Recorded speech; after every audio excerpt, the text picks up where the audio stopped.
Xbox On. Welcome to Xbox On, a podcast with one host about one console, Xbox. I'm said host Jesse DeRosa, and on today's episode, we'll be talking about the latest Xbox news for the week of March 19th, 2026, including Starfield is getting some major updates, including a new store expansion as well as a PS5 release. The This is an Xbox marketing campaign is finally over. Toxic Commando absolutely kicks ass, all that, and more.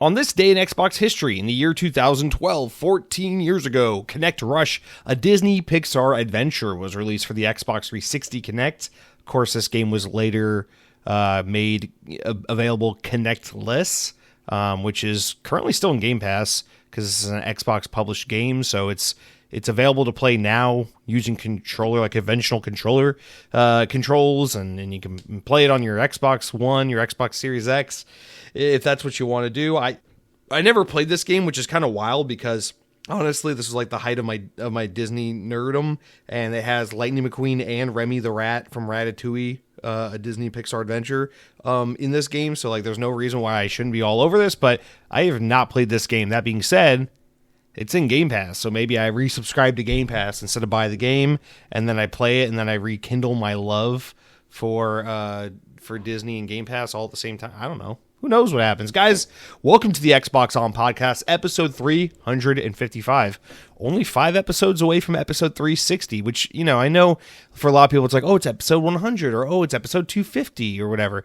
To me, I feel like the big milestone for this podcast is episode 360. I mean, obvious reasons. That's a big milestone for Xbox fans. It's the only time we ever had a console anyone gave a shit about. But anyway, I'm happy to be here with all you guys to talk about the news, the AI news, the Starfield on PS5 news, the news about nudes, the nudes about the news, and all the rest. So let's kick off this week's show talking about some notable games that are coming out, because it's another hefty week of game releases worth mentioning. So first of all, Starship Troopers Ultimate Bug War is available now. This, from what I understand, is like some cross between like a boomer shooter and like, what am I trying to say? The PlayStation game that's super popular. Helldivers 2. I don't know. I downloaded the demo for this on Steam. I have not played it yet, so I can't speak to it, but apparently it's reviewing actually pretty decently. And it looks cool. It looks like a fun time. So there's that. Dead Zone Rogue. This is what I want to talk about. Well, I guess this isn't a big deal. This game's already on Xbox. It just came to Switch. So we'll talk about that later. That's a game I'm actually playing. Super cool game. Just came out. MLB The Show 2026. I thought, is this the year where I buy MLB The Show for the first time? Because I'll buy it like once every 5 or 6 years or something like that. But it's been a while. I don't think I've bought an MLB The Show since, honestly, 2015, and then I played it a couple times on Game Pass in like 2020, 2021. It's been a minute since I played MLB The Show. I almost got it because I was like, you know what? I feel like MLB The Show on Switch 2, like playing some MLB The Show while watching baseball, during commercial breaks, that could be fun. And then they announced they're not bringing it to Switch 2, they're only bringing it to Switch 1. I was like, all right, fuck that. And, I don't want to play it on Xbox because Xbox doesn't have a handheld. They keep lying about having a handheld, but they don't have one. So I just decided, this isn't the year. Maybe next year. I don't know. I just feel like this is a handheld game. It's the kind of game you play a little bit in bed or while you're watching sports on TV, but it's not like the kind of game I'm going to sit down in front of the TV and like play it on the big screen for 4 hours straight. So whatever, I'm passing. But MLB The Show 26, obviously a big annual seller sports game. One of those PlayStation games that comes to Xbox. So hey, we got 2 PlayStation games on Xbox in recent history between Marathon and this. And then we got Crimson Desert. This is, again, the second time this has come up in the past 2 weeks. I know this is like a hotly anticipated game people are talking about. I still don't remember the times I've seen trailers for it, and I don't know like shit about this game, but apparently people are hyped for it. It's a game that has garnered some attention, but it's out on Xbox Series consoles and PC. You can go play it as of this Thursday, the day you're listening to the show. And then finally, also on PC, the day you're listening to the show, the 19th of March, Death Stranding 2 on the Beach comes to PC. So one step closer. The last game went PlayStation, then PC, then Xbox. Now the second game is following a similar trajectory. It'll only be a matter of time, hopefully, before this game comes to Xbox. But Xbox players can already enjoy it on PC since there's a lot of cross pollination there already. So hopefully this gives Xbox gamers, or lots of them, access to this game. But those are some notable game releases for the week. With that said, guys, let's keep the ball rolling because I don't know why I'm starting so late today, but I'm starting the podcast real late tonight, so I got to keep it going because, well, luckily I don't have work tomorrow. I'm actually taking some vacation days for the rest of the week, but I know I'm like an hour away from the part where I lose all steam and I start falling asleep while sitting up. So we gotta go. So all right, let's hop into some news and talk about some Starfield, a game I love, hasn't come up in a while. Let's get into it. Okay, so this comes from VGC's write-up as well as straight from Bethesda's website, Bethesda.net. Starfield is finally coming to the PlayStation 5 next month, alongside 2 new pieces of content. Bethesda's space RPG has been rumored to be appearing on Sony's console for some time, but this week Todd Howard's studio confirmed that the game, with all previously available content, will be launching on PlayStation 5 on April 7th. It will retail for $50 US for the standard edition, but there's a deluxe edition for $65 that will also be available. Comes with all the DLC and such. The Xbox and PlayStation or PC version of the game have immediately match the same price points to have total parity. Now, more important for Xbox users, aside from this news, there are 2 major content updates coming to Starfield this April, or in the month of April, titled Terran Armada and Free Lanes. So let's talk about these a little bit. So a little overview. Terran Armada introduces new characters, locations, enemies, quests, systems, and rewards. It's more of a conventional expansion type deal. The DLC will be free to all owners of the premium edition on Xbox and PC and will cost $10 standalone. The other piece of... Now, they're not saying that this is an expansion DLC, but it kind of is, it seems like. And then they said the other piece of content is a free update called Free Lanes, which will deepen the core of Starfield's experience for both new and returning players. What this update does is it will introduce interplanetary travel, allowing players to move between planets in the same system. Something that players have been asking for since the game released. Probably the most common criticism this game has received is that, well, I can't fly from planet to planet. This update addresses that. It also introduces new encounters, points of interest, dungeons, as well as the Moon Jump, a new land vehicle. A new crew member, Muria, will also be added to the game as part of the Free Lanes update. So pretty pretty robust rollout of new content for Starfield. A lot of it for free, and then the stuff that's paid is only $10. So really, really exciting news for Starfield fans. Let's go over to Bethesda.net and read their quick synopsis of each update. So let's start with the Free Lanes update, which is the first one. So this is April 7th. All right, they say, since launch, this is Bethesda, since launch, you've been asking for more options for space travel. So we've added the ability to freely fly between planets in a star system. With Free Lanes and cruise mode, you'll be able to take off in any direction, letting the frontier guide you through the massive expanse of space. Cruise mode lets you truly experience the fantasy of life on your ship. Everything you can do while in orbit or docked, you can now do in cruise mode. Decorate your ship, chat with your companions or crew, hit up the workbenches. It's all there for you. And don't worry about overshooting your destination. Autopilot will automatically slow down when you arrive. There are tons of new space POIs, or points of interest, to discover as you travel through cruise mode. You'll see them dynamically pop up, and you can change your destination on the fly to automatically head to one of those POIs, or you can just keep on moving towards your original destination. So that is going to be, I think, this is the thing that bugs me, though. Let me just, the potential for criticism. You could say too little, too late. This should have been there at launch. I'm sorry. It's great that you did the right thing, but you had me, in the fall of 23 when this game came out, and you botched it, and now I'm not coming back. You could say that, and that's fair. This is the way you wanted Starfield to be at launch, and it wasn't, and you don't feel like coming back. That's valid. I don't necessarily think that Starfield launched in some gimped state where it's like, oh, they wanted you to be able to travel between planets, but due to constraints, they had to scrap that feature. It seemed like a deliberate choice to do it that way. But what they're saying here is, I mean, at the very least, whether that's true or not, this is at the very least can only be seen as a capitulation to be like, hey, well, we already pissed off the PC and the Xbox fans by not having this at launch, but we can at least make this right for the new wave of oncoming players who are going to come from the PlayStation ecosystem by having this feature at launch and see how would Starfield have played out reception-wise from audiences had this been the way the game was from the get.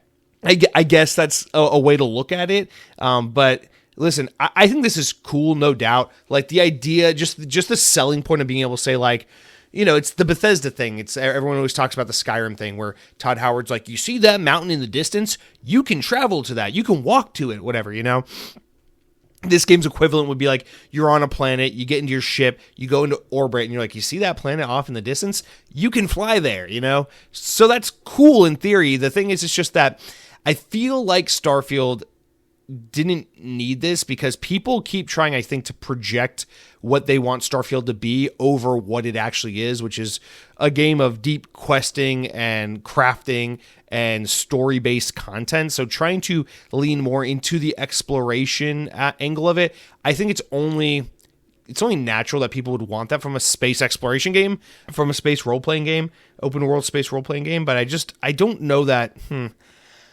I just don't know that this is what Starfield was always supposed to be. So like, I'm glad they're giving people what they want. For me, this was never like a serious point of contention. If anything, the one criticism people have of this game where I was like, that's fair, I'll take that, is that all the not being able to travel from planet to planet, just having to like go into menus, select this planet, travel here kind of thing. It was a lot of loading screens back to back to back. And that could sometimes feel a little bit like, oh, well, this is kind of uneventful. So I get that it's cool that they can eliminate some of that by allowing you to actually travel when you're in a star system. Be like, I'm traveling from this planet to this planet to this planet. Now I'm going to load into a new star system and do the same thing over there. But I just, I don't know. I'm happy for people who really wanted this. I think it'll be cool. I want to say I'm going to go check this out. It's just I'm so fucking busy with so many games right now. I'd be lying if I said that getting back to Starfield is high on the priority list, because it's just not.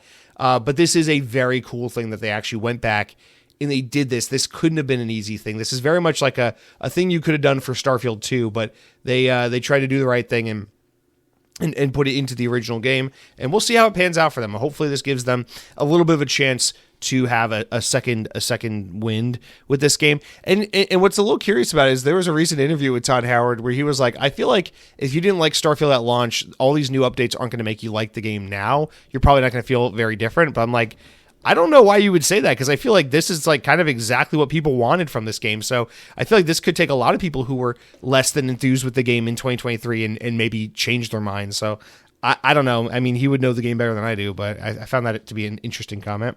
All right, let's talk about Terran Armada, the update I'm a little more interested in, which is the new story DLC, which also launches on April 7th. This is a $10 download. All right. Brand new story and companion. They say on Bethesda.net, a new threat has entered the settled systems, believing themselves to be the true children of Earth. The Terran Armada are made up of crew members of the United Colonies and Free Star Collective who vanished during the Colony War. The Terrans are an advanced military force largely comprised of robotic soldiers. The new quest line in Terran Armada is woven into the fabric of the settled systems. When Terrans first arrived, and their motivations were unclear, but the fate of the war against the Terran Armada will have consequences that ripple throughout the galaxy. Not all Terrans have it out for the settled systems. Along the way, you'll meet your new companion Delta, a programmed Terran Armada robot. He's not evil, he says fuck off in the deep dive, but he's definitely not good. So that right off the bat, that to me is obviously the most exciting thing. That synopsis is badass. I know it's kind of like a trope for like space sci-fi stuff, but I fucking love this. And this sounds, as a narrative, this sounds way more intriguing than what Shattered Space was about. And I just very, very much would like to experience more Starfield story questing, because even though there's still a lot I can get back to and many side quests and some faction quests I didn't do, this is one of those like great marketing opportunities to kind of get everyone to be like, let me put a little more money in, hop in on the hype, and put another 50 hours into Starfield between all this new content, because this is kind of exactly what I want. It's just more story content from time to time. They also announced that Terran Armada DLC has this incursions system. They say these can occur almost anywhere in the settled systems, and they're both a key part of the DLC storyline, as well as a repeatable content with great loot to collect from. You can see where the Terran incursions are on the system. So it's a choice. The choice is yours to avoid them or take them head on. Think carefully before you jump in, as nearby Terran technology could prevent you from quickly jumping away.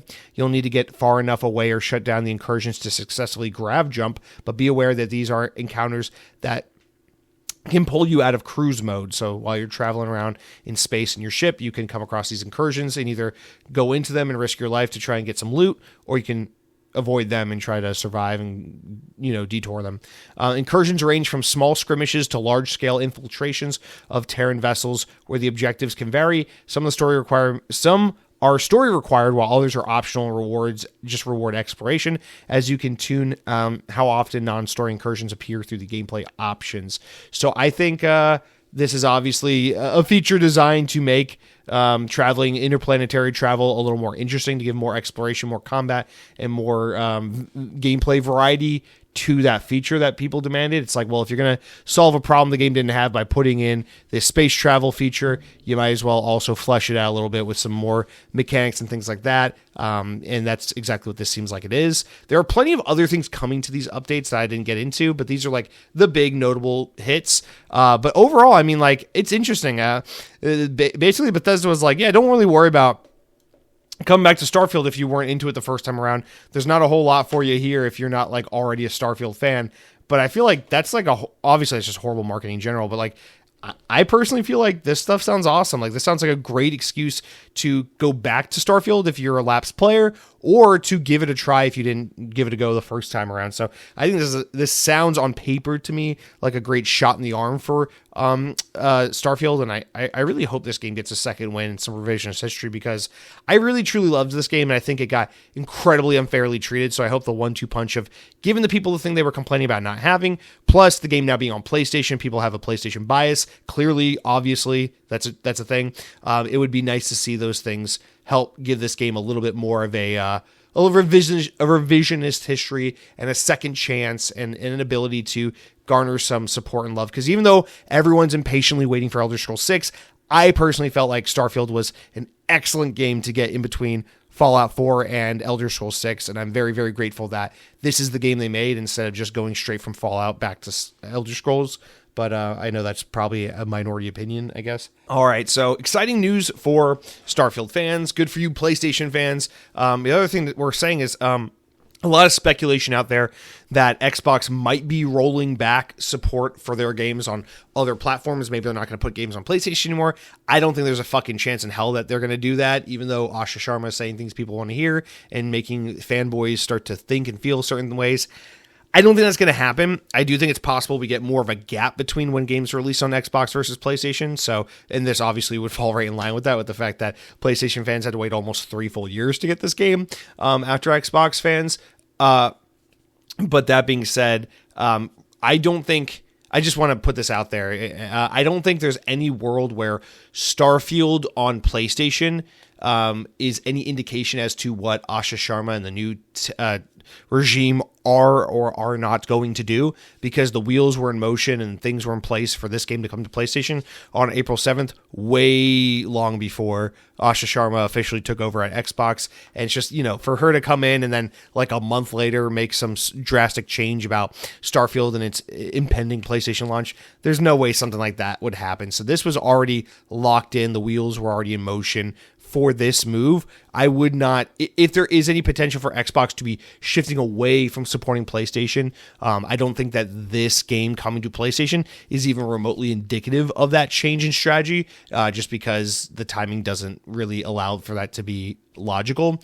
I think the bigger tell would be like Fable or Forza, maybe Forza Horizon 6, but certainly Fable.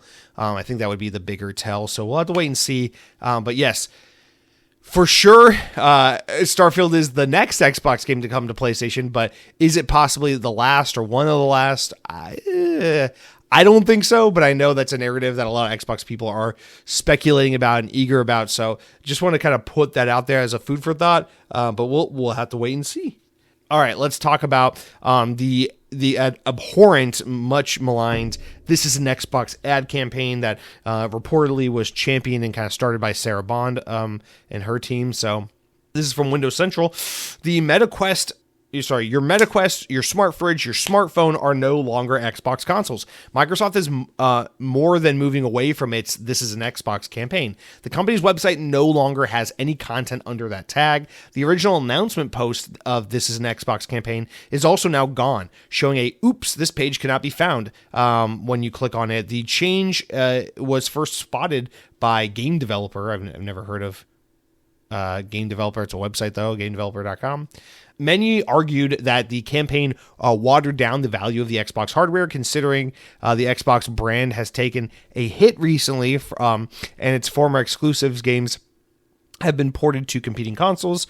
It's more important than ever that Xbox brand be able to hold up a flagship product and say, this is an Xbox, then be able to explain why someone should want it. It's a 1, 2, 3. You said everything's an Xbox and nothing is an Xbox now. You put all your games on PlayStation, and then you jacked up the prices of your consoles to make them incredibly unreasonable for anyone to buy and or justify purchasing. So, I mean, you do all three of those things, you're going to kill your hardware. No surprise there, Xbox hardware is completely dead now. But I don't know, again, I think this is part of the overarching, you can't put the genie back in the bottle. It's like, no matter how badly a lot of Xbox fans, myself very much included, would love to see them say, Game Pass is canceled. This is an Xbox campaign, is canceled. Putting our games on PlayStation is canceled. No more of any of those things. As much as someone like myself would love to see that become a reality, I just don't think you can put the genie back in the bottle. Sure, you can stop saying your Texas Instrument is an Xbox, but that doesn't change the fact that you've already basically telegraphed to everyone, go fuck yourself. Hey, you have an Xbox, you play on Xbox, you gave us $500 to play on our ecosystem and chose that over PlayStation, go fuck yourself. That is the message that's already been sent. So it's good that they're trying to do damage control. It's unfortunate that it took them almost 2 years to figure out to do that. It's unfortunate that this campaign ever made it to market in the first place. But I just don't know that they're moving away from this marketing no matter what. I just don't know that completely eliminating this marketing and getting away from it will really do any good for them. I think that's just step one in trying to prepare for the introduction of a replacement or a new vision altogether. And so I am very cautiously optimistic and very eager to see what the next vision and push is from Xbox. Obviously, aside from the hybrid console PC thing, just in terms of how they want to position themselves as a brand, I am very curious about that because, all right, so we're no longer saying that you're fucking the Pokedex toy your parents bought you for Christmas 2001. We're no longer saying that that's an Xbox. However, are we still heavily pushing cloud gaming? Are we still heavily pushing mobile gaming? Are we still heavily pushing, this idea of like play anywhere you want, PlayStation, fuck it, we don't care. That's what's yet to be seen. So this is a great first step. I don't think this will do anything good for them other than build a little goodwill among the loud minority on social media. But now they have opened the opportunity for this as an Xbox to be replaced with a more meaningful campaign that actually speaks positively and directly to the Xbox consumer as opposed to insulting them for not choosing a PlayStation. So this is good news, but news that I don't expect will result in anything too exciting or at least anytime soon. So a cautious optimism emerges as a result of this information. That is all I will say. All right, guys, let's continue on. Talk about AI in video games. This is probably the most positive conversation we'll have about AI and Xbox. So let's hop into it. This comes from Games Radar, a website that I'm very familiar with, but never have we really ever quoted on the show. So this is cool. Games Radar got this scoop from GDC that Microsoft has announced that its gaming Copilot AI assistant, which is already available on PC in a beta form and on mobile and on the ROG Xbox Ally since last year, will officially be coming to current-gen consoles in 2026. You assume that just means Series S and X, probably. I doubt this is coming to Xbox One. They say, quote, "I'm excited to announce that later this year, we will be bringing Gaming Copilot to the current generation consoles, and that we will continue to bring more services that players are playing." This is Sonali Yadav, Xbox's gaming AI partner group product manager. What a simple title. They revealed at a game developers conference panel attended by Games Radar. That's where they got the scoop. As it currently exists on other platforms, Gaming Copilot lets you ask guide-like questions about the games you're currently playing. Microsoft's official site offers an example question like, can you remind me what the materials I need to craft a sword are in Minecraft? You can also ask for game recommendations or your own play history or account details, helpful, whatever. These are potentially helpful scenarios. Here's the thing. Well, actually, let's hold it for a second. Gaming Copilot has been in beta for some time on non-console platforms like mobile and PC without much wider buzz from the community. However, this will be the first time we have it available on consoles. All right. Cargo Runner UK writes in and says, Copilot is coming to your Xbox console. Will it stay a harmless optional app that you can just ignore? Or in a couple of years, will it turn into an advertising nightmare where it's interrupting your gaming every 10 minutes to try and sell you a pizza or on Uber Eats? Every time you quit a game, will it try and sell you a new game? That is a fucking hell fuel nightmares. And it just, what am I trying to say? That is nightmare fuel, hellscape, something that it sounds miserable. Okay, let's talk about this, Cargo Runner. This is a great question. I think obviously that is the goal at the end of the day. Whether it manifests in the way you're describing or not, I don't know. But I think that is obviously the goal, is they want to introduce Copilot to the Xbox community, collect a bunch of fucking data, and figure out eventually a way to integrate AI into gaming that makes it highly, highly engaging, highly used, widely adopted, and eventually monetizable. So I think right now it's going to start off innocently enough. I don't know too much about the Copilot thing. I know it's been there. It's been on the Xbox app for a little while. What really upsets me about, actually, the only thing that like truly upsets me about this is Xbox has been losing like community features like groups and stuff lately, but it's gaining shit like this, and that bothers me. They're just constantly, it's like the way they're telling you with hardware, don't buy an Xbox, buy a PlayStation. I feel like with some of these features that are coming and going, they're telling you don't play on the Xbox storefront or on the Xbox ecosystem, go play on Steam, with some of the things they're taking away and what's being replaced by. But the inherent idea, this is the thing, it's like we got to get into the broader conversation. When AI comes up in terms of like, oh, I'm making a movie, I'm making a video game, I'm making an artistic product, and we're going to use AI to replace some of the artistic human parts. That's the thing that we all get up in arms about. And I have plenty of criticisms about AI, how bad it is for the environment, how bad it is for humanity, how bad it is for the arts, how bad it could be for jobs. There's a lot of things I hate about AI and a lot of concerns I have. I am not one of those people that's like, AI should not exist, we should not have AI. I think that is an argument born from ignorance. I think it neglects the fact that AI is a thing that we have had for a long time, and that this is an evolution in AI that we're experiencing right now, not the sole introduction of it.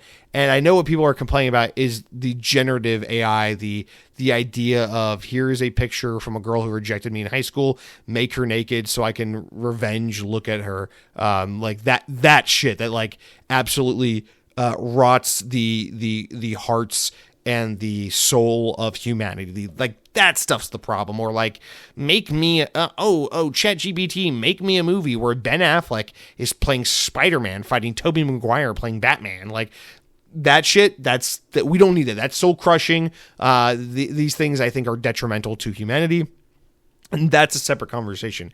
However, I do not think AI full stop is detrimental. In fact, I'm someone who uses AI all fucking day, every day. Google Gemini, I have a Samsung phone. Google Gemini is baked into my phone. It is the voice assistant that replaced basically Google Assistant, and is the like the antithesis of Siri. It's like, what if Siri was actually worth using? That would be Google Gemini. And I think it's an incredibly useful feature that I love having in my phone. I use AI every fucking day. I use it for simple tasks that like Cortana or Siri or Google Assistant used to use, like, hey, set a reminder of this. Like I set myself reminders all day, every day. It's how I get my job done. I'm like, remind me in 20 minutes to send this email. Remind me in 40 minutes to do this. Remind me tomorrow at 8 a.m. to follow up on that. Like that's how I run my life, is talking to my phone assistant. But I use it for AI things all the time. The other day, my girlfriend and I were having a conversation at dinner about how I said something about Katy Perry, and she's like, "Do you know she's dating Justin Trudeau?" And I was like, "Oh, interesting." I was like, "Gemini, how old is Justin Trudeau? Oh, and how old is Katy Perry?" I'm like, "What's the age difference between them?" I'm just chatting with Gemini, and then I'm like, "Oh, that's weird." So it's like these are like simple queries, like things you were doing with Google search or Siri on your iPhone in 2012, like very innocent, simple searches. But then I'll use AI all the time for real things. I'll be like, the other day I was cooking and I have an Alexa in my kitchen, and just mostly for listening to music or setting the alarm. But I'm listening, I'm fucking like cooking and I pull out these pork chops and I'm like, ah, shit, the sell by date was yesterday. So I'm like, hey, Alexa, can I use these pork chops? The sell by date was yesterday. And she's like, oh, well, why don't you sniff them and poke them? Are they getting like, are they getting mushy? Are they smelly? I'm like, no, they smell fine. And she's like, yeah, it's generally safe to eat. You're fine. I'm like, cool. Like it was a very like fluid conversation back and forth between me and AI. And I was like, great. That was awesome. That was a great experience. And these are very rudimentary, basic, uses of AI. One use of AI I've been thinking about, I'm like, what would be really cool is if you wanted to learn a subject matter, like you're reading a book or something, or you're watching a YouTube series about like something that you want to learn. You're learning like some political philosophy or some physics thing, whatever. And then you're like, hey, I want to test how well I really know this. And then you tell AI like, hey, Gemini, I'm going to tell you what I know about this. And then you kind of quiz me based on what I tell you to see like how well I really know this. Like I want to debate you, or I want you to quiz me on this subject matter that I'm working on reading about or learning about or whatever. I love the idea of using AI for things like that, things that are beneficial, things that make your life convenient, things that take work off your plate, things that help aid you in your studies and your learning and your productivity. But in terms of like AI replacing your entertainment, your art, your human crafted things, it's like that's where we fall apart, right? Like I want AI to make the work, like the laborious, monotonous, menial tasks of everyday life. I want AI to make those things easier, and I want them to stay the fuck away from the arts and the entertainment and the human passions that like I want. Give me more time to be an artist by making my work easier.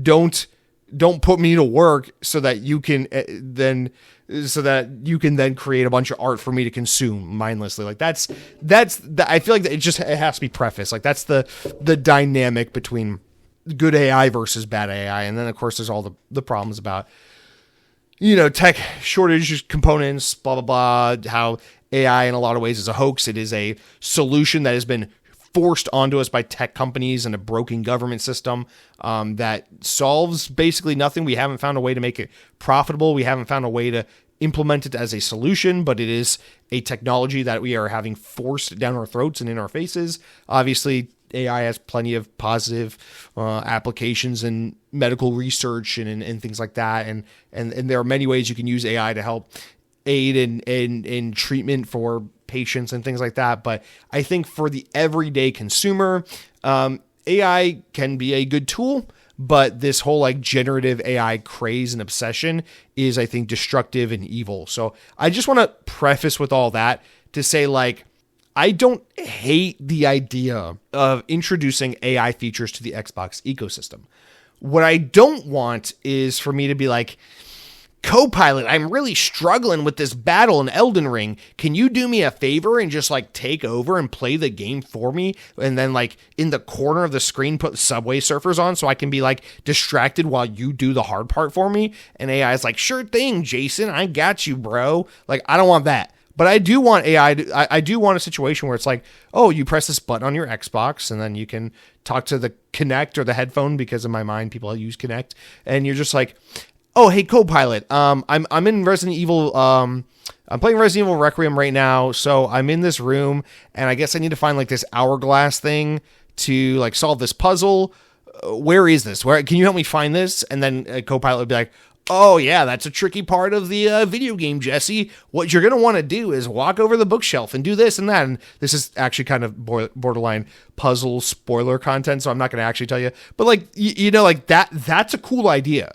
that you could talk to AI and be like, yo, can you help me? I'm stuck in this puzzle. It'd be like what they're talking about in Minecraft. Like, I forget how to make a fucking nether sword. Can you help me? And they're like, what you're going to want to do is get 7 pig hearts and 42 blocks of wood. And then, it's like, that's cool. That's just a convenient, helps keep the flow of gaming together and helps stop people from hitting roadblocks that increases the friction of everyday players from engaging with your product. It probably drives engagement. I think these are good things. Now, there's still the other concerns of like, the original concerns we were talking about with AI back in like 2021, where it's like, well, if people are just talking to AI and getting all these answers, they're not watching as many YouTube videos, and then they're not reading as many articles, and then it's bad for media websites and stuff like that. That's the kind of stuff where I get into like this gray area of like, if your livelihood is entirely dependent on like scraping SEO and making video game guides in order to keep your gaming website alive, it's like, I don't know that I really feel bad if AI kind of replaces the need for that.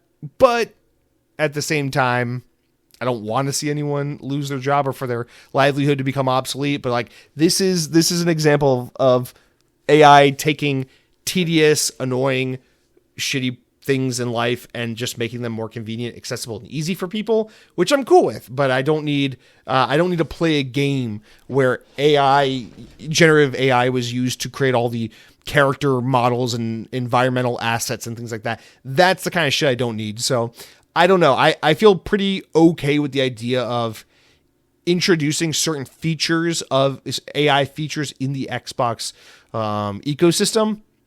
It's just a slippery slope, and I know at the end of the day, Microsoft is only here to pump fucking Azure and AI into everything. So I worry where this leads, because I don't think Microsoft has it in them to be tasteful and thoughtful and minimal with how they pair AI to gaming. I think they'll say one thing and do another. I think they'll say, oh, we're not really interested in taking over gaming and throwing AI slop all over gaming, and then do exactly that, because that's what Microsoft does, is they talk out both sides of their mouth. They lie habitually. They get away with everything. So it's a little nerve-wracking, but I do think there's a way to marry some features of AI with Xbox's ecosystem and have it be a net benefit for Xbox gamers. So I'll put it that way. I feel like that was overall pretty positive spin on something that you might assume, oh, here comes Jesse with this negativity. No, fuck you, dude.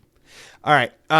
Anyway, speaking of fuck you moments, I thought I'd just read this. Don't really have too much to say about it. Just, it's a little disheartening, but something worth sharing. So this is from a VGC write-up based on an interview that former Overwatch game director Jeff Kaplan had when he was on the Lex Friedman podcast recently. So Kaplan left Blizzard in 2021 after 19 years working with the company while Overwatch 2 is in development. In this lengthy interview, he talks about part of why he left Blizzard after, thinking that he found his forever job and he'd never leave. He talks about the introduction of Overwatch League, a global esports league and gaming update that became a permanent city-based was made up of permanent city-based teams for professional U.S. sport, and how it was a huge drain on the resources and affected the development of Overwatch 2. But it was ultimately made to him by Blizzard CFO that made him resign. It was an ultimatum that was made to him. So anyway, here's the quote. He just says, I'll keep it brief. In 2016-17, I felt very in control of the Overwatch team and of the game, and as a director working with Ray Gresco as the production director, Kaplan explained. I feel it felt like we were running Overwatch and we were very happy, very successful, and we were doing a good job, and I think the fans were happy. Then as we transitioned, Overwatch League was the best intention. My parents always say that the road to hell is paved with good intentions. That was Overwatch League, as it ended up being an albatross. And then Overwatch 2 was the same thing.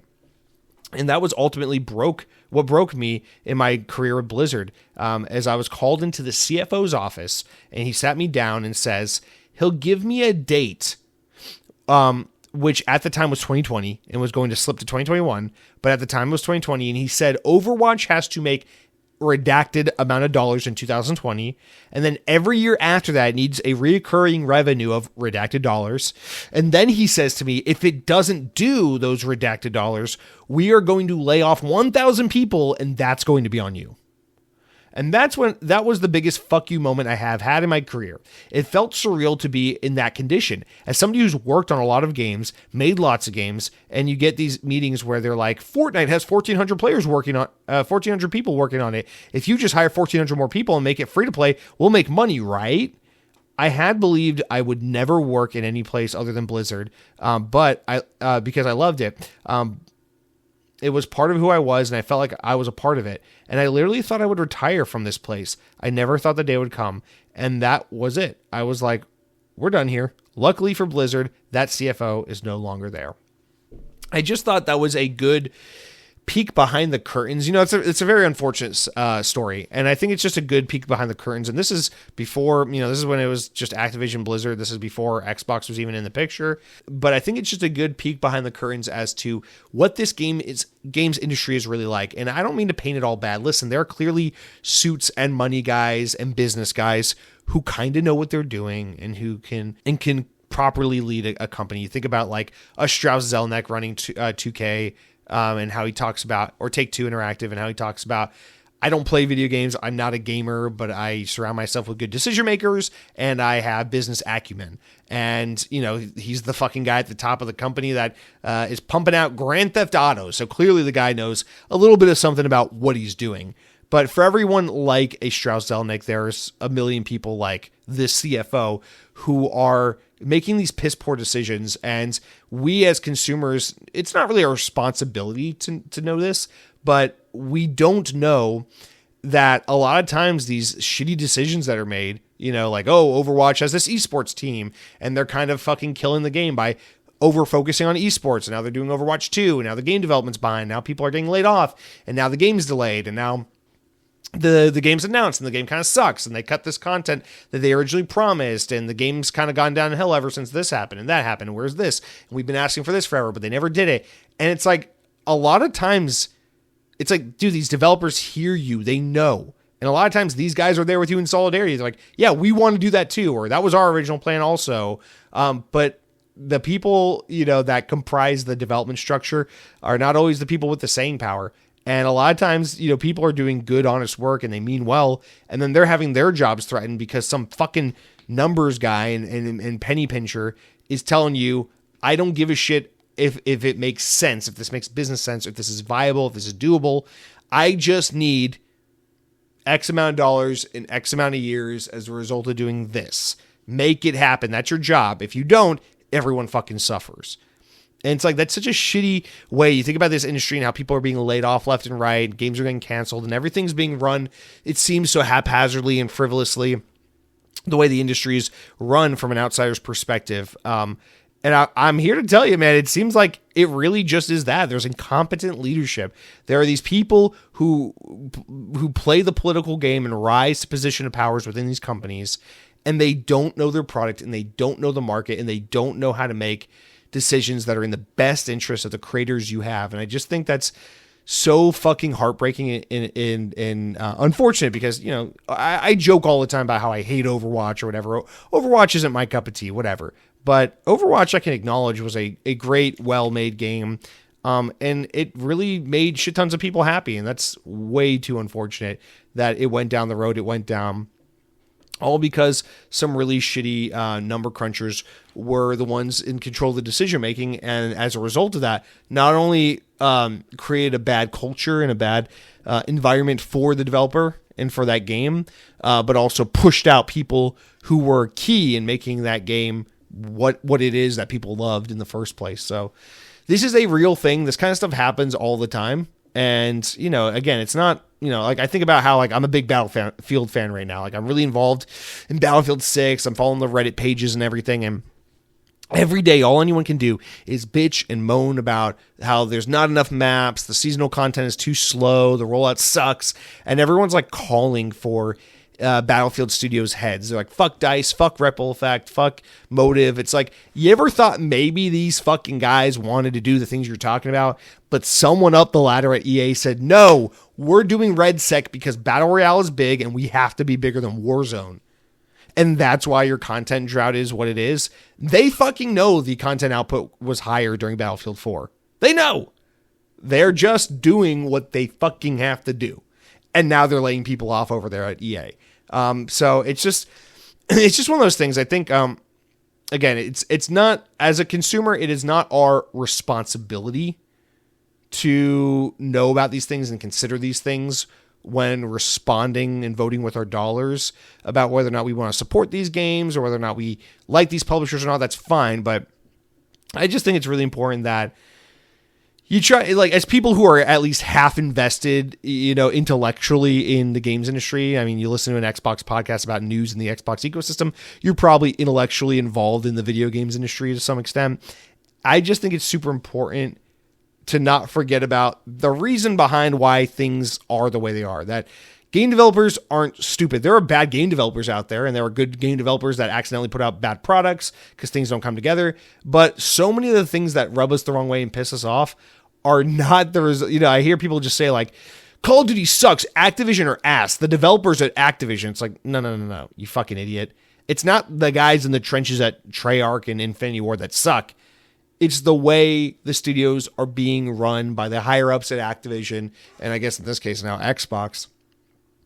And I just feel like we often, just cast out large swaths of people who are probably in your camp, but because they represent some company you're upset with, everyone takes the heat. But I just thought that was an interesting insight. All right, we'll run through this next one really quick because it's come up so many times. What else is there to say about it? But Saudi Arabia Crown Mohammed bin Salman, that sack of shit, has acquired around 5% of Capcom through one of his investment firms. This is reported by GamesBiz. It is the EGDC, which is the Electronic Gaming Development Company, which has acquired 26 million shares of the company, which comes to around 5% of the total shares. The EGDC is a subsidiary of MISC Foundation, also known as the Mohammed bin Salman Foundation, and was founded by the Crown Prince. It's the same company that acquired 96% of Japanese developer SNK back in 2022. And also Saudi Arabia also bought 5% of Capcom in 2022 with the purchase of made by the nation's public investment fund, which was another 5%. So between these different entities, roughly 10% of Capcom is now owned by Saudi Arabia. Fuck me. It's like someone puts out a good game and then Saudi Arabia is like, can I make you a shitty person for playing this game now? I'm like, fuck me. I liked Resident Evil 9. According to GameBiz, the purpose of the new share acquisition is said to be pure investment with the aim to make profit from capital gains and dividends. And of course, these are the same slimy fuckers who bought EA recently because it's totally normal for American companies and Japanese companies to just be fucking eaten away at by foreign shady investment companies and things like that. And we should just look at this and not bat an eye. This is totally cool. This is totally normal. Everything is fucking normal. This is just business as usual, and we should ignore it, move on, and not ever think twice about it. So good news there. All right, we're going to wrap up with some Game Pass announcements, but before we do, I just want to read this quote from Todd Howard, who sat down with IGN, and they were talking about Phil Spencer and the changing of leadership at Xbox. And Todd Howard just said the following quote, and I just thought this was pretty interesting because Todd Howard's a guy who's known Phil Spencer. They've worked together in a large capacity for many, many years, going back to way before Bethesda was part of the Xbox family. But what really strikes me is that this is like not the first, not the second, not the third. I mean, Laura Fries was saying this recently. Plenty of notable people from Xbox's past and from game development backgrounds of prominence have been talking about the kind of guy Phil Spencer was that maybe the public wasn't as aware of in a good way. And this is just yet another one of those stories, but it's coming from a mouth as prominent as Todd Howard's. Todd Howard said the following.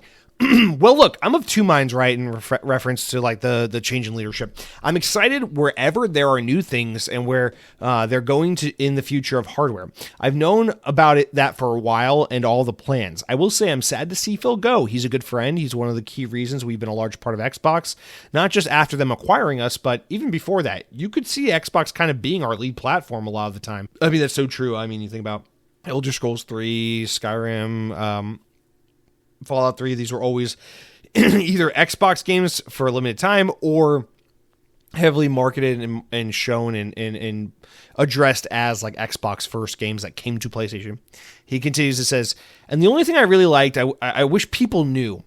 I've sat in so many meetings where Phil Spencer and Matt Booty look at games and them wanting to protect the creative vision and find the path for success.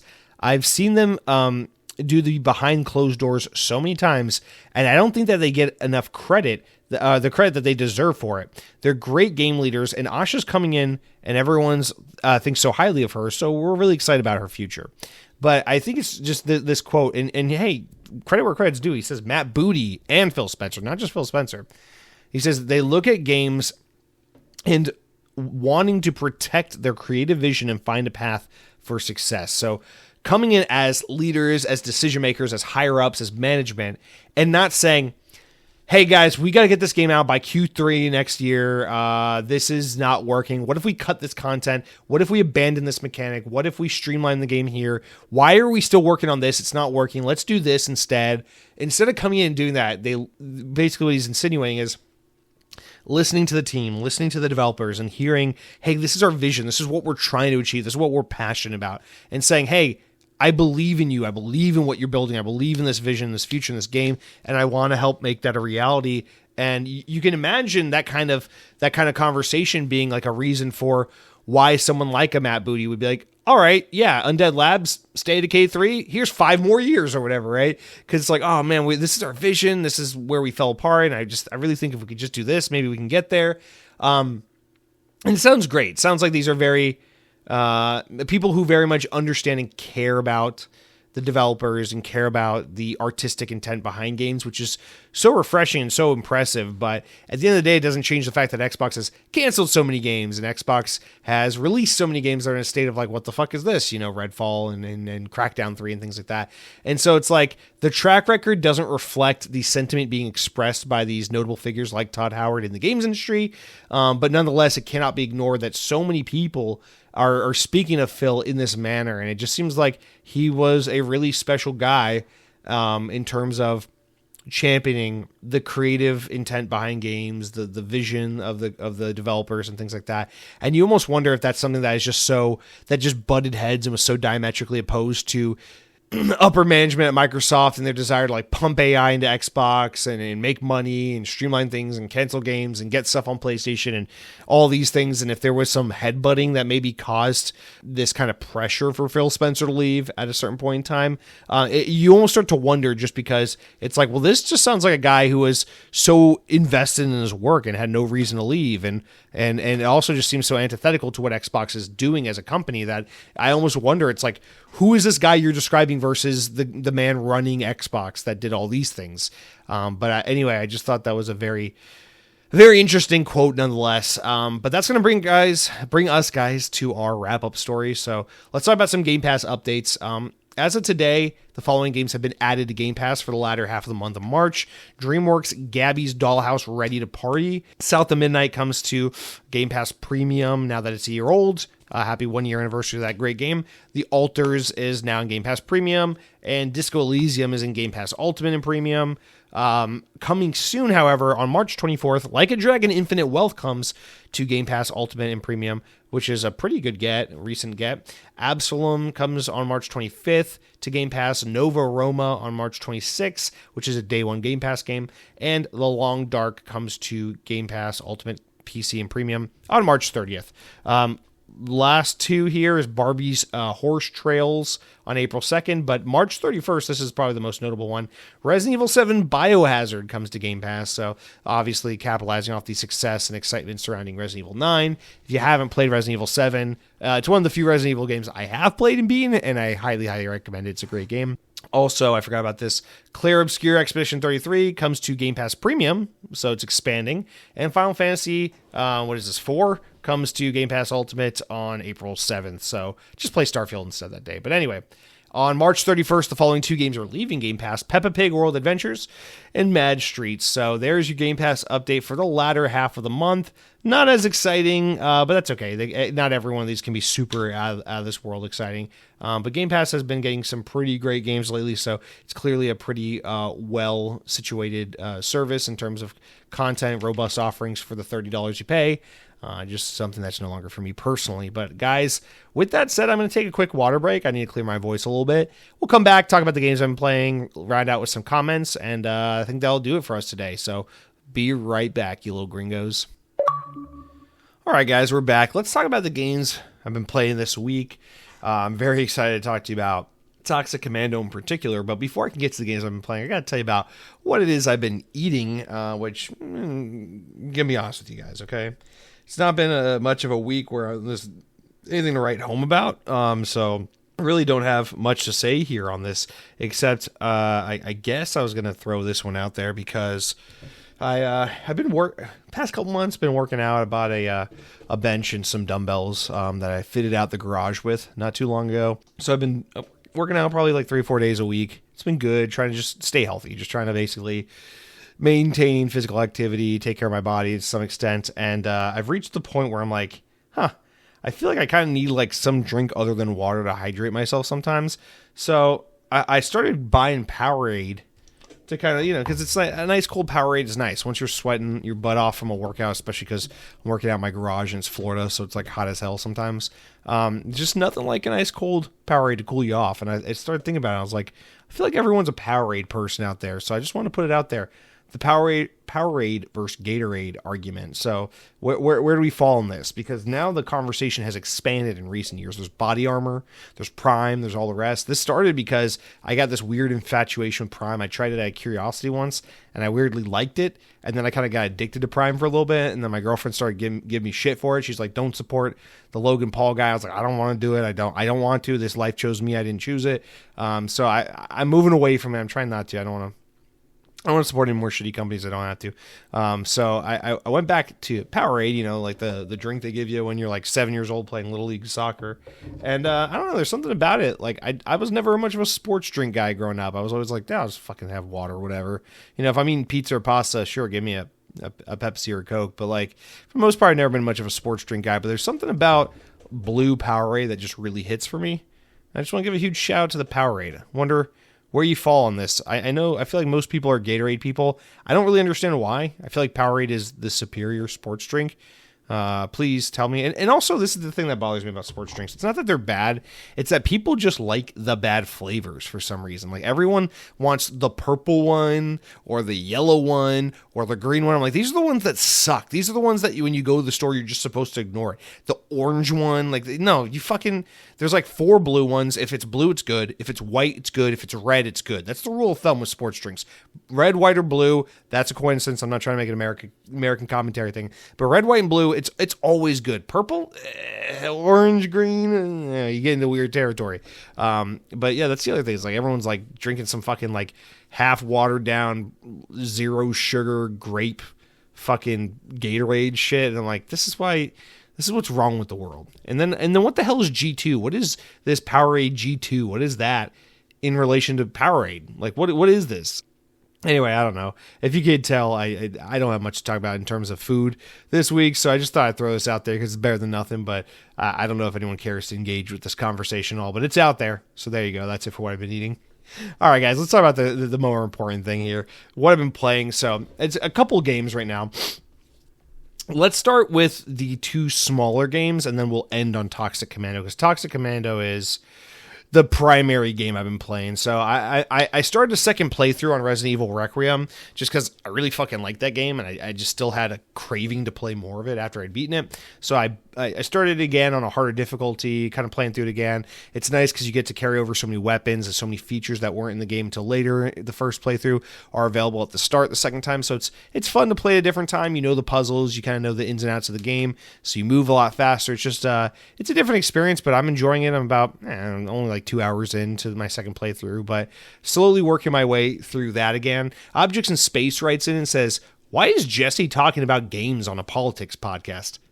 Very funny. I finished Resident Evil Requiem and I enjoyed it. Great game. I love that everything Leon does has to be cool. Like when he jumps up a ledge, he does it with only one hand in the most trying to look cool way possible. This is so true, and it works because Leon is cool. He just is cool. I really like Grace as a character. My only gripe is I thought they should have dialed back her stuttering, extreme lack of confidence a little. I understand that she's scared at her depth, but I feel like this is way over the top.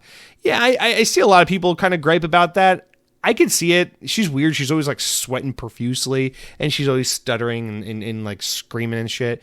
And I guess, you know, it's a nitpick. Sure, it can be a little annoying. I generally like Grace. I find her to be a totally fine character. But yeah, I mean, I get it. Yeah, she can be a little long in the tooth, especially when it's like, all right, we get it. This is like the 5th time you've been like at a loss for words because you're scared or you're sad or something. I get it. It could be any character if that's the way they're going to behave. It's grating after a while.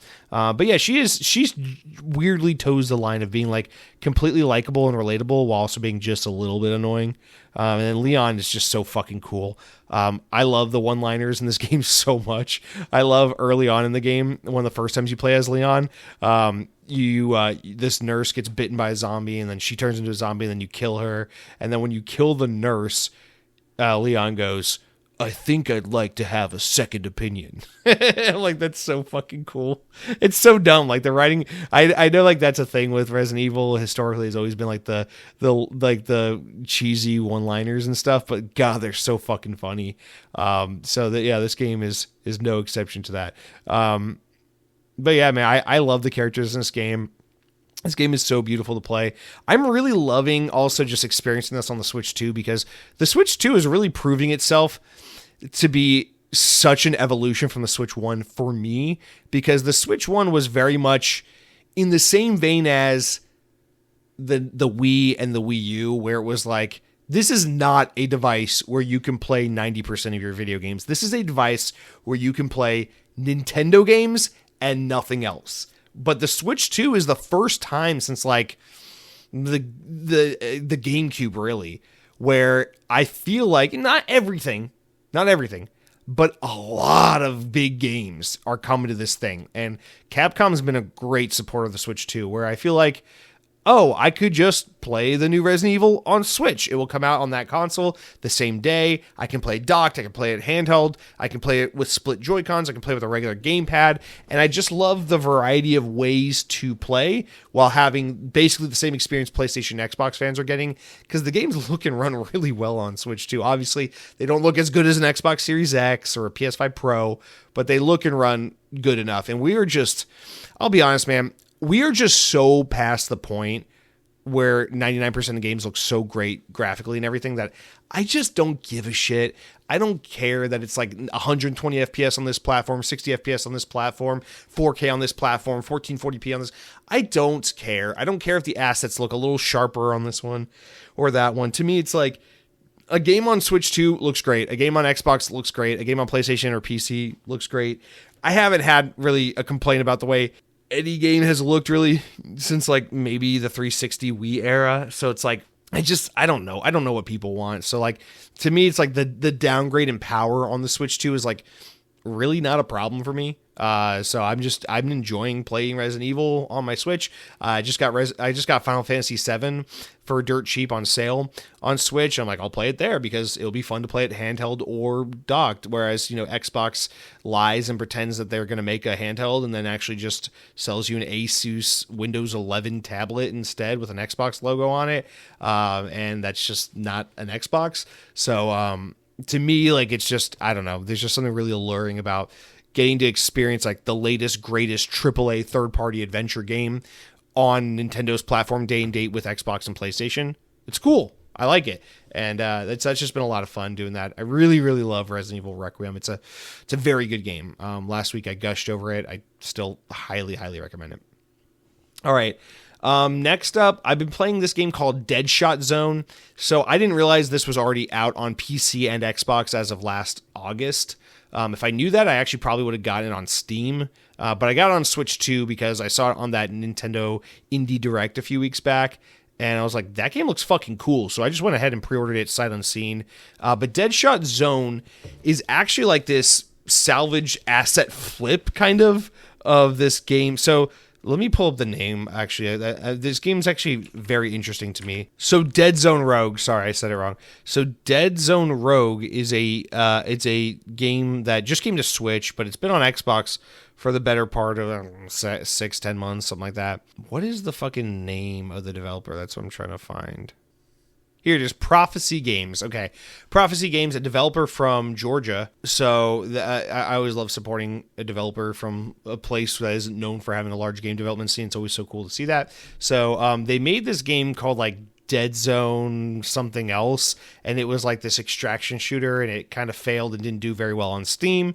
And then they kind of took a lot of the assets and reworked into a new game called Dead Zone Rogue, which came to PC and Xbox last year, and is basically this roguelike game where it's a first-person space sci-fi shooter, and you just go into arena after arena and survive as many rounds as you can, blasting fucking aliens and space pirates in the face, and then you get upgrades. It's like, oh great, you cleared this floor, pick an upgrade. It's like Vampire Survivors. It's like, okay, here are 3 upgrades, pick one. Okay, you pick that upgrade, and then it's like on to the next floor, and then you fight the horde of enemies, and then it's like, oh, here's an upgraded weapon, and here's a card, pick one of these 3 cards, it will upgrade you in some way. Okay, there's your buff you just earned. Okay, move on to the next floor. And then every 5 floors or so, you'll be able to go to a terminal and save and quit, or upgrade some things with currency you've unlocked, or continue on and just keep going as long as you want. I guess there's technically a way to beat it. Each zone is like 30 rounds or whatever. And you can play it single player or multiplayer. But this game is fucking badass. I can't believe how good it feels, like how good the actual aiming and shooting and everything feels in this game on Switch 2, and apparently on PC it's really good as well. But it's fun, it's action packed. Whenever you hit the run button, you do like a little dash, so you can like dash forward, backwards, side to side, which is really good when you got like enemy fire flying everywhere. And that way it kind of feels like Doom 2016. So it's got like a little bit of like a twitchy shooter / boomer shooter, like kind of like merged together feel, but with this like vampire survivor roguelike. Just like every time you play, it's a little different, and survive as long as you can kind of feel. It's just this very arcadey, very addictive, fun loop. And it's, I've been playing it the past couple nights before bed. It's just been a really fun game. And in fact, I plan on losing a decent amount of time to it this upcoming weekend, because this game is so fun. But, that's all I'll say about it for now, because I'm just early in it. But that's Dead Zone Rogue. Which is it's a game I'm just really enjoying. I said Deadshot at first, my bad. But yeah, that's it for what I've been playing there. But the main game I've been playing, and what I really want to sit down and talk to you guys about, is a game called Toxic Commando, John Carpenter's Toxic Commando. Okay, let's address the elephant in the room. I don't think John Carpenter really had a whole lot to do with this game whatsoever. This game was announced a couple years ago at, I think it was like a Summer Games Fest or something, but then it's been showing up at a couple Xbox events as well over time. This game is developed by Saber Interactive, published by Focus Entertainment, and oh my god, you guys, this game is a fucking treat. So I heard that, I guess, some of the music was worked on by John Carpenter, or was it like he consulted on some, I don't know. I don't really know if he had any true involvement on this, but just pretend John Carpenter's name is not on this game and that the game is just called Toxic Commando. All right, there you go. This game is like, what if Left 4 Dead was more of like an not open zone, how do you want to say, like open environments, like the levels, instead of them being linear chapter by chapter, point A to point B games, were more like open-ended, like Warzone style maps where you do a series of objectives in order to win each game. This game is, I don't even know where I want to start. All right, so it has a story mode, but it essentially works like Left 4 Dead. It's like you and up to 3 friends, you team up, and you just fight fucking hordes of zombies. And the zombies very much behave like Left 4 Dead zombies. They take damage the same way. The weapons are kind of similar. And then you have your specialty zombies. Like they have one called a stalker and one called, I forget what else. There's this one that plays like a weird clown noise every time it triggers, and it annoys the hell out of me. But like, Yeah, they're kind of weird. There's this one called like a Screecher or something. I forget what it's called, but it does like this weird, like fucking sounds like the screamer from the band Thursday. It's like this emo guy screaming, and then he explodes like spit fire on you. So like very, very similar to like spitters and boomers and tanks and witches from Left 4 Dead. It's kind of a similar deal with these specialty zombies. But the main way it feels different is it is more narrative driven because there are cutscenes in between the 9 levels that this game includes. Although the first of 9 levels is a tutorial. Sorry, you take a breath before I keep going. And then the remaining 8 levels are kind of similarly structured, where it's like they drop you in a like open zone area, kind of like a battle royale map type of thing. And you get this, there's like these different vehicles you get. They can be like Hummers or pickup trucks or whatever. And once you're in them, they control kind of like, or what I see online is like Saber Interactive's previous game, Mud Runner. So it's got like this arcadey, like mud, all-terrain, off-road driving mechanic system where like you're trekking through mud and you have this grapple hitch or whatever, winch, and you can like grapple onto trees and pull yourself out of the mud, or grapple onto the top of a hill and pull yourself up the hill and stuff like that. And there's this whole mechanic around you and the team getting in the Hummer, getting in the pickup truck, and riding around from where you need to go on the map. You'll pull up your map and you'll be like, okay, our objective this mission is to get to the church and meet up with these guys and then fend off the zombies and exfil, right? So what you do is it plops you in. You explore a little bit, you find a truck, you get in the truck, it's got a turret in the back, so someone will be driving turret, some guy will be popping out the side of the window. It feels kind of like driving the Warthog from Halo, but like a little more involved and with this fun winch mechanic. And then, so you got like that going on, and then you just like kind of trekking through the mud and stuff, but then it's not as easy as like, okay, we have a truck, we have an objective, let's go do that objective. It's like you want to gear up throughout the game. So it's kind of depending on what difficulty you play as, because it's just like Left 4 Dead, where it's like there's easy, normal, hard, and very hard.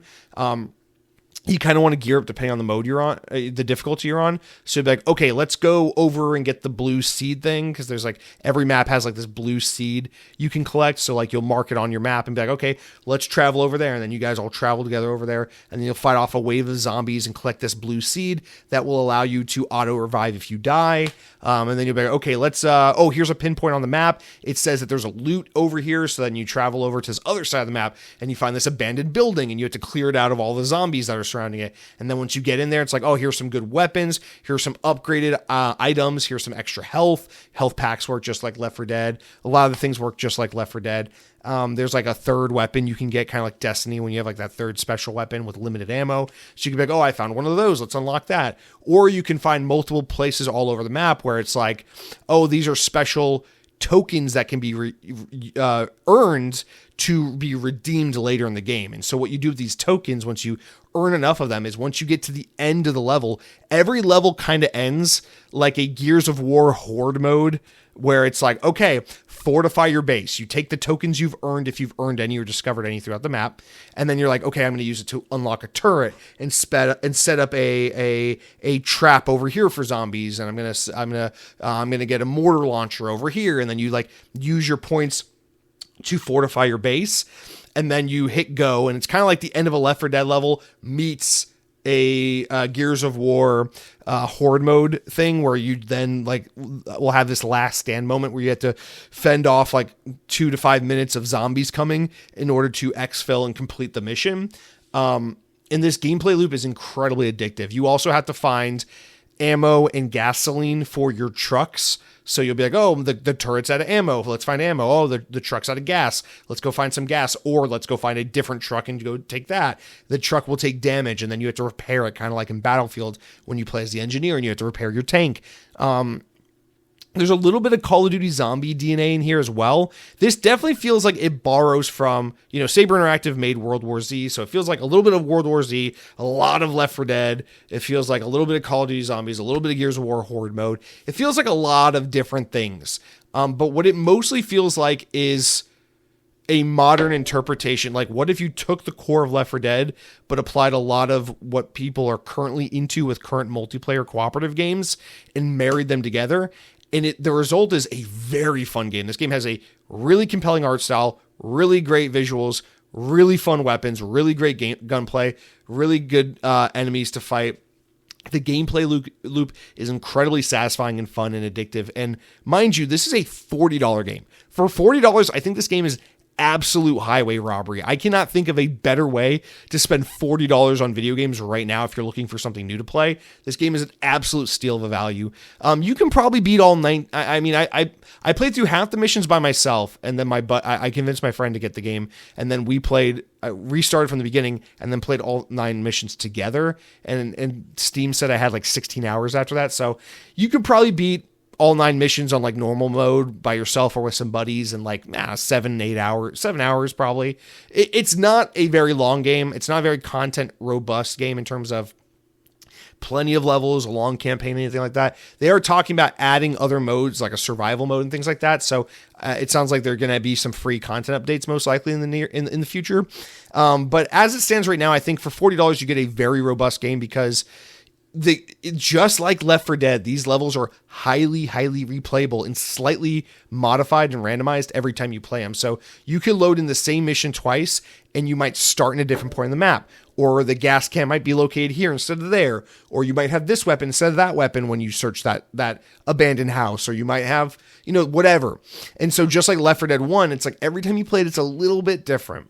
Oh, on top of that, there's this like hub, like in between when you're not playing the game, just like Back 4 Blood, there's like this hub you hang out at, and there's like little mini games you can play and stuff like that. But the main thing here is you go to the hub because in between missions, you can upgrade your guns. There's a skill tree because everyone gets a special ability.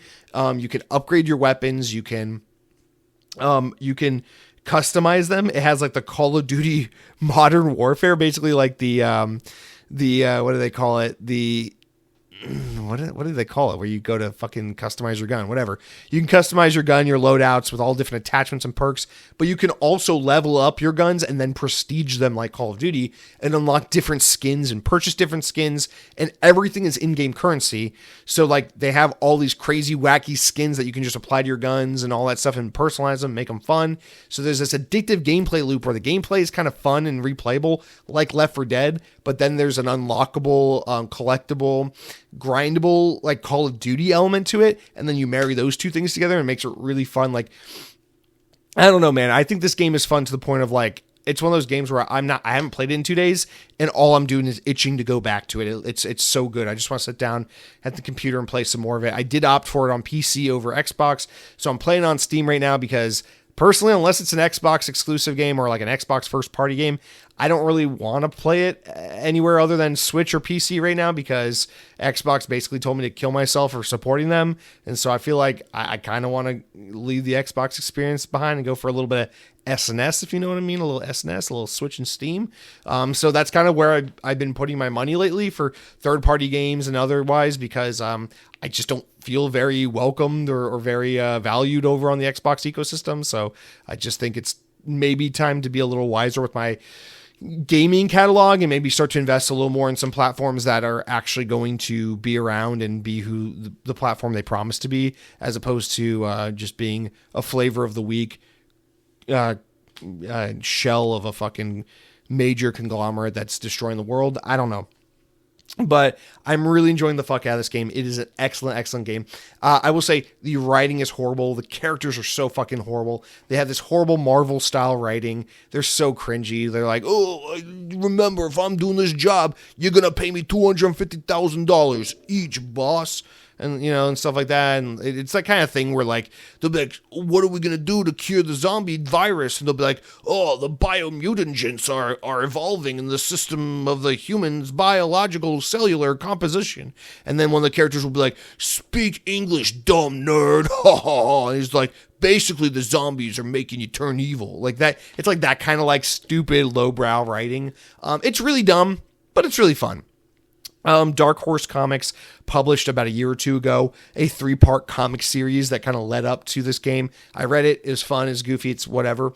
And the game is basically just about like, it's the synopsis is actually kind of cool, but the actual writing, the characters are lame as hell. But it's about like this guy who's like this rich philanthropic corporate dude is trying, not philanthropic. This rich corporate dude is trying to he has like this excavation site where he's trying to dig deep into the earth because he thinks that he'll find resources or answers that will help unlock energy that will power the world and change the way the world relies on energy, and that's going to be good for the future and the environment, all these things. And when he's digging, basically there's this cult that worships this like mythical creature that supposedly lives in the ground. And they're like begging them. They're like protesting. They're like, don't dig into the earth. You're going to awaken this god that we worship that lives in the ground. And he's like, this is cultish behavior. This is nonsense. So you dig into the ground anyway. And lo and behold, this ancient creature god thing actually exists. And it's a sludge monster thing that comes out and it infects everyone. And so really the zombies in this game you're fighting are these like cultists who believe and follow this religion about this creature living under the earth. And they all turned because they were there at the site protesting the dig. And then they got infected once the sludge god rose from beneath the earth. And so I actually think the synopsis of it is like fucking badass. It's like really cool B-movie campy action shit. It's just that all the characters in the writing surrounding this awesome synopsis fucking suck. So anyway, it's a really, really fun game. I highly recommend it. It's on Xbox. It's on PlayStation and PC. Dude, for $40, I cannot think of a better way to spend $40 if you want to sit down and play some great games. I think it's a lot of fun to play by yourself. Just like Left 4 Dead, it is even more fun to play with friends. But this game is a great time no matter what. One gripe I just got to say before we move on. What the fuck is up with the randoms that play on PC? Because there was a couple times I matched up with randoms, and here's the thing is people on Steam compared to Xbox, a lot of these fuckers use headsets, which is cool. But everyone is so cordial, so quiet, and so nice. Listen, I'm on Xbox, man. I come from Xbox.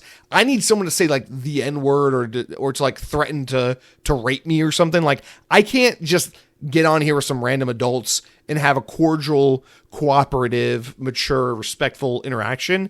But people on Steam are weird, dude. Like I'm playing and like I'm trying to figure out what to do, like my second match, and this girl was on comms and she's like, hey, I think you need to jump up and shoot the wench at the creature. She was wrong, by the way. And I was like, oh, okay, thanks. And then I jumped in there and I was like fucking up the controls. And she goes, She's like, if you're struggling, could you please step out of the vehicle so one of us can do it and we can move forward? And I was like, oh, yeah, sorry. And I hop out of the vehicle. She's like, thanks. And then like I'm playing later with this other guy. And like me and my friend were just chatting. We didn't realize we accidentally matched with two randoms. I was like, oh, shit, sorry, guys. I didn't realize you in the match. Sorry for talking your ear off. And this guy was like, oh, no problem. How you guys doing tonight? I'm like, stop being fucking nice to me. Go tell me like you're gonna like bang my mom or something like that. Like this is Xbox. But no, on Steam, you guys are cordial, you're professional, you're adult-like. I don't know what this is about. Like the Xbox teaches you to be the absolute worst person you can be. And my experience playing with randoms over the internet on Steam was very unpleasant. It was like going to Chick-fil-A. It's like, why is the person getting paid $10 an hour being so nice to me? Why is the high schooler at Chick-fil-A offering to refill my Coke for me? Shouldn't you be like ignoring me when I'm begging for service? I don't like this. I'm going back to McDonald's. Like that's kind of how it felt. So to all you PC gamers out there, could you just be a little bit more of a nuisance on the internet, please and thank you? And anyway, that's it for what I've been playing, guys. Let's head to the last part of the show and round out with some comments, shoutouts from youtube.com/Xbox on podcast. Drop a comment, say whatever the fuck you want. We'll read it on the latest episode of the show. We got 5 comments here to round us out. Let's hop in, guys. All right, Cronky writes in and says, I just moved to Austin, Texas because of work. And the internet says PlayStation historically is more popular here. Goodbye, Xbox. I now have to go find a PlayStation podcast to listen to. What the fuck? How is PlayStation more popular in Texas when everyone in Texas is American? I thought Texas was America. You guys fucking suck, you bunch of weeaboos. I don't know, were people in Georgia more Xbox than people in Texas? I don't know. Is that how that works? Also, Austin, Texas is lame because in Florida we got like Disney World and fucking Mar-a-Lago and shit, and you guys just have like barbecue and like that one Rainforest Cafe that has a ride in it. So fuck you and go play your PlayStation, you freaking nerd. Don't you have a PS5? Like, what is this? What is this comment? Cronky, get out of here. All right, Midnight 2067 writes in and says slightly different view on some geopolitics while diametrically opposed on others. I respect you taking a stance. As for games, you forget to mention that Fatal Frame 2 remake, imperfect as it is, bruv. Regardless, I'm all in on this podcast and I look forward to next week's episode. Oh, my voice is really starting to go. Midnight 2067. Why would I mention Fatal Frame 2 remake? What am I missing here? Can you please, what did I say that made you go, hey, don't leave Fatal Frame out of the conversation? I am aware of that game, but I've never played Fatal Frame. So enlighten me, please respond. Tell me what I'm missing here. And thanks for supporting the show, man. I look forward to engaging with you more. My mom writes in and says, I'll have to try the McDonald's Big Arch sometime. Respect for the commentary. The Big Arch is amazing. Everyone should have it. There, I said it. All right, Mr. Woke Dead Captain James, our OG commenter, writes in and says, Monster Hunter Stories, is because I said I don't know what the fuck Monster Hunter Stories is basically if Monster Hunter was a Pokemon game. It's really dope. Monster Hunter Stories 3 looks amazing because this one finally has a more mature art style and theme. Yeah, I watched some videos on this game out of curiosity, and honestly, billing it as Pokemon meets Monster Hunter is actually very enticing to me. I'm not going to buy this game. I'm not going to play this game. I just don't have the time or inclination, but that does sound like something that's very, very appealing, and that a match made in heaven, really. So I wonder, I'm sure those games are way bigger than I know of, but I'm kind of surprised they're not bigger, because like that just sounds like such a surefire recipe for success, is melding Pokemon and Monster Hunter. But good for you, man. I hope you're playing it and enjoying the fuck out of it. I know you said you're also in the process of moving and don't have much time for gaming, so hopefully you're able to get around to it soon. And our final wrap-up comment of the week, guys, goes to Billy Burgess, who writes in and says, I hope my Xbox Series X doesn't break. It's my last Xbox/Microsoft product I will buy. I've been playing Resident Evil Requiem on the Switch too. Wow, hard to believe it plays so well on a handheld. And on TV, it's even better. Amen, brother. It's very true. I just don't have any confidence that Microsoft with Xbox. Hopefully they can change my mind at some point, but I can't see it. Happy gaming, Jesse. Well, thanks for writing in, Billy. I agree, man. They burned so much goodwill, and they have given their hardcore fans no reason to trust them or believe in them anymore. So they have a huge uphill battle if they want to win people back over. And like, I think I'm just kind of going through, like, personally, I think I'm just kind of going through like a little rough patch with Xbox, but we'll probably be fine in a few months. But yeah, man, I mean, I'm even feeling it, and I really didn't think I'd ever be this way, but I just, like, right now, I'm like, yeah, sure, I'll buy Forza on Xbox, I'll get Fable on Xbox, I'll play Halo on Xbox, but, like, I don't know, when 007 comes out, I probably want to play it on Steam, and when Lego Batman comes out, I'll probably play it on Switch, and I just got Resident Evil on Switch, and I'm like, oh, I'll buy most of my Japanese games on Nintendo, I'll get most of my indies and Western games on Steam, whatever. I don't really feel like supporting Xbox all that much, because I just feel like we're like a year or two away from them trying to sell us a $1,200 Xbox Helix that has a Steam storefront on it and a half-baked Xbox Windows experience. And then they'll be like, okay, bye, see you guys, we're getting out of hardware. And then you'll just be left with this big library of Xbox games where like 70% of your games are playable on PC and the other 30% are just kind of abandoned. And then you're like, well, now what? And you either have to go buy a PlayStation or convert to PC or give up on gaming. And I just feel like that's where we're kind of headed. And I just feel so mistreated and disrespected by Xbox. I'm like, all right, well, fuck this, man. So I don't know, man. There's plenty of reason to be disenfranchised and frustrated with Xbox. But hopefully they can turn it around. Clearly this, if it's going to happen, it would happen in the next year with this new leadership here. So I remain optimistic. I remain incredibly excited and curious to see what changes at Xbox over the course of the next year or two.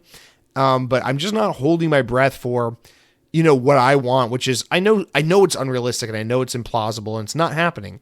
I want them to axe Game Pass. I want them to stop putting their games on PlayStation. I want them to double down and go back to, this is the box, buy the box. These are the games, buy the $70 games, support us. These are exclusive games for this console to drive hardware sales and make people engage with our platform, just like you did during the Xbox and the Xbox 360 and through most of the Xbox One. I want that Xbox back. And I don't think we're ever getting it, but that's what I want. And that's what it would take to get me like fully back on board. Until then, I just feel very weary and like all of our gaming catalogs and our investments in games are in a precarious spot because Xbox is playing with fire with all of our loyalty and dedication over the years. And it's just a crappy experience, man. But here's hoping it gets better. There's better days maybe ahead of us, and there's certainly some opportunity and potential for some positive change. So let's remain optimistic for now and see where things go. But guys, that's it for another week of Xbox On. I'm going to edit this puppy. I need to stop talking. I'm losing my voice. But until then, hope you guys have a great week. Stay safe. Be good. All of you out there who are moving, good for you guys. Stay safe. Lucky bastards. I would like to move.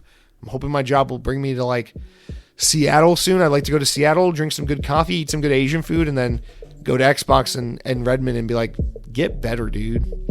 But anyway, until next week, be good, be safe, take care, enjoy yourselves. Happy spring break to those who celebrate, and happy St. Patrick's Day to all in South America. You guys, power your dreams.